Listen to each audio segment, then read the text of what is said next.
मावळच्या देहू गावात व्यापाऱ्याला लुटण्याच्या तयारीमध्ये असलेल्या 3 अट्टल दरोडेखोरांना अटक करण्यात आलेली आहे। देहू रोड पोलीस ठाण्यातील पोलिसांनी ही कारवाई केलेली आहे। तर आरोपींकडून गोळ्यांनी भरलेली बंदूक 1,31,000 रुपयांचा मुद्देमाल हा जप्त करण्यात आलेला आहे।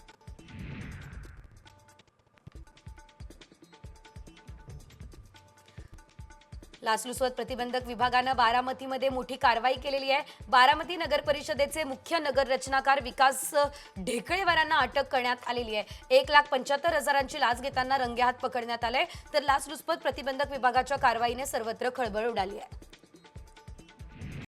कॉमस्कोर नुसार आता isakal.com आहे देशातील नंबर 1 ची मराठी न्यूज वेबसाईट। प्रत्येक अपडेटसाठी isakal.com ला नक्की भेट द्या।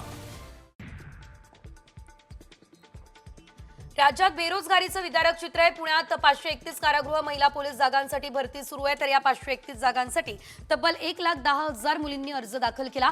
26 मार्चला मैदानी चाचणी पूर्ण झाल्यानंतर पात्र उमेदवारांची लेखी परीक्षा 6 एप्रिल रोजी होणार असल्याचं कळतंय।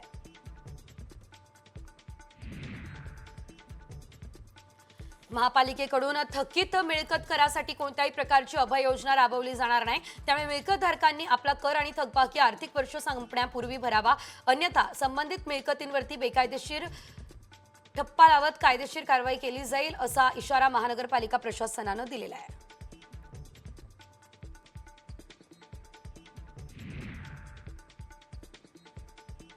पुण्यातील गुइलेन बॅरम सिंड्रोमचा उद्रेक संपुष्टात आलेला आहे। मात्र असं असलं तरी त्यामागील नेमकं कारण अनुत्तरित आहे। जीबीएस उद्रेकानंतर 2 महिन्यांनीही आरोग्य यंत्रणांना त्यांचं कारण शोधण्यात यश आलेलं नाही। जीबीएस उद्रेकाला कारणीभूत ठरणारे जीवाणू आणि विषाणू पिण्याच्या पाण्यासह कोंबड्यांमध्ये आढळले। त्यामुळे हा उद्रेक नेमका कशामुळे झाला याची संभ्रमावस्था बघायला मिळते आहे।